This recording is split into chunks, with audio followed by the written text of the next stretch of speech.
Hey mga bros, may balita nga po tayo dito po sa SMB at sa Magnolia Chicken Templados Hotshots dahil gusto nga nila ito pong 6'6" big man ng UP Fighting Maroons na ito pong si Henry Galinato Jr. Yes mga bros, bakit ba sila giyang na kunin ito pong big man na ito dahil kung makikita nyo naman sa UP ay malaking bagay ito mga kabrods. So syempre yung katawan na ito talagang malaki, malapad mga brods at sa kampyonato ng UP ay isa ito pong si Galinato Jr. sa mga nagbuhat din dito po sa UP mga brods. So may 4 years din naman itong experience sa ibang bansa nung junior college na ito na naglaro ito sa Benedictine University Mesa in Arizona and yun, nag-compete siya sa West Coast Tournament of the NAIA or National Association of the Intercollegiate Athletics. So in short, may experience na talaga ito sa ibang bansa mga brods. At yun nga, ito pong si Galinato ay Phil-Am ito mga brods kung saan ang kanyang papa ay full-blooded Filipino sa Ilocos tapos ang kanyang nanay naman ay isang Mexicana. So, nag-average itong si Galinato ng 13 points per game, 9.6 rebounds per game at 1.0 blocks per game sa kanyang senior year sa UP. So, one and done. Ito pong si Galinato mga brods kung saan, ay ibig sabihin ng one and done, 1 year or 1 season lang siya sa kanyang college school tapos magpo-pro na.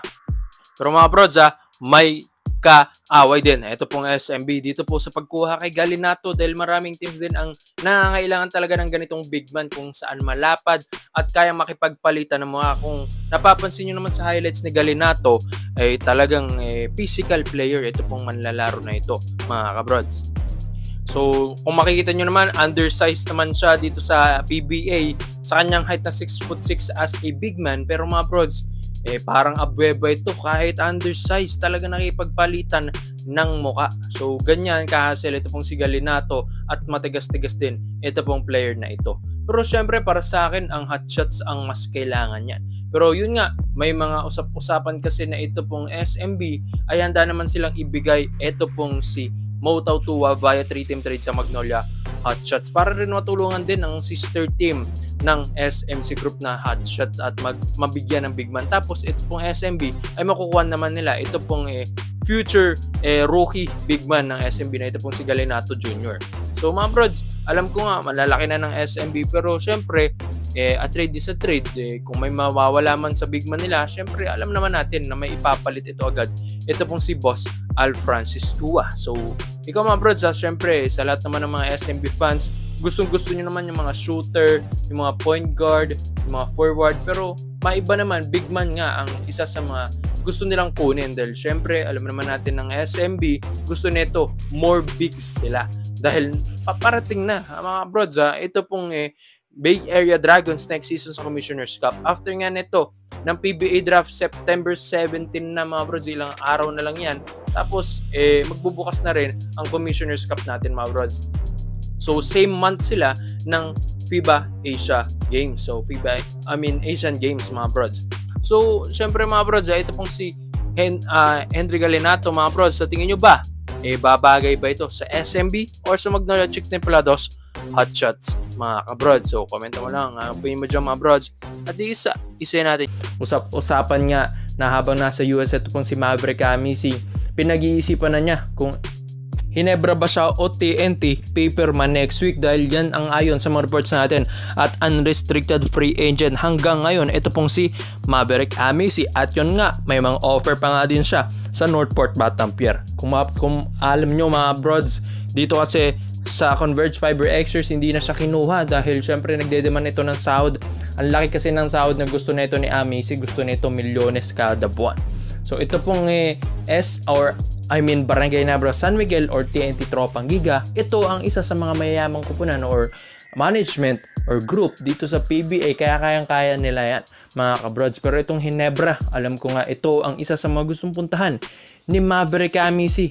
Kumbaga hindi lang crowd favorite ang Hinebra kundi marami nang naputunayan na kampyonato dahil andyan rin naman ang isa sa mga best coach natin sa PBA na ito pong si Coach Tim Cone. Kaya gustong-gusto dyan ni Maverick Amisi at gusto rin nito po ng Barangay Hinebra Management yung laruan ni Amisi para nga mas matulungan nila ito pong Hinebra lineup dahil minsan nga nagkakaroon ng maalat na performances yung mga ibang players na ito kung saan hindi pa ganoon ka-click yung mga shootings na ito. Tapos mga brods, na-injured pa ang isa sa mga katulong sana nila sa forwards at pati sa shooting as a shooting guard. Ito pong si Jeremiah Gray.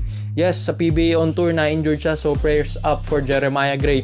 At ito na ang Ginebra, naghahanap ulit ng panibagong shooter para nga habang wala si Gray, may kumakana sa tres sa kanila. Ito itong si Amisi, hindi lang naman shooting ang kaya nito, bilang point guard din ang laruan ni Amisi, at yan ang nagustuhan din talaga ni Coach Tim Cone. Malakas din naman na player ito pong si Amisi.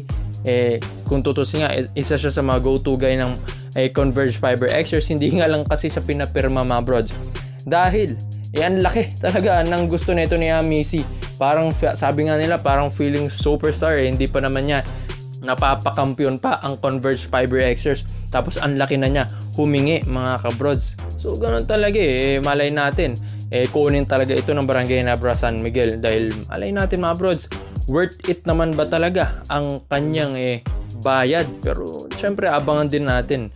Kung makikita rin naman natin sa mga performances na ito ni Amisi, mabilis na point guard din naman ito, hindi rin naman basta-basta mga kabrods. May shooting, agile, athletic mga kabrods. Tapos alam ko mataas-taas din ang basketball IQ na ito po ni Maverick Amisi mga kabrods. Itignan din natin kung saan siya pipirma, dahil may kaaway din, or may isang kuponan din na magtutulungan or mag-aagawan kaya Maverick Amisi. Ito pong TNT at Northport Battenberg sa Barangay Ginebra San Miguel. Alam ko Northport hindi siguro nila mapapantayan yung offer ng mga SMC teams or MVP group, dahil ang lalaki niyan mga bros. TNT alam ko malaki ang offer niyan, lalo na sa Barangay Ginebra San Miguel. Pero syempre kay Maverick Amisi pa rin ang decision dyan mga kabrods. Pero para sa akin mga brods, mas lamang yung percentage or yung chances na mas pipiliin niya ang Barangay Ginebra San Miguel, dahil nabanggit na natin, hindi lang crowd favorite, hindi lang pa-famous ang Ginebra, kundi may napatunayan na itong kampyonato at marami na yon mga kabrods. Yan ang feeling ko na baka magustuhan talaga ni Maverick Amisi. At isa pa dito mga brods, ang laki ng sahuran ng mga players dito. Mga brods, sa tingin nyo ba Maverick Amisi, babagay ba ito sa Barangay Ginebra San Miguel? There are additional point guards mga kabrods next season sa Commissioner's Cup 2023. Komento mo lang ang opinion mo dyan mga brods, at iisa-isa natin yan. Salamat po sa panonood mga brods, at this is Overrated. Dahil let you know lang, I'm out. Yeah, she's got some nice long hair, and you know that she's a bad chick. All the boys stare, can't help it, it's a habit. Clothes that she wears, short skirt.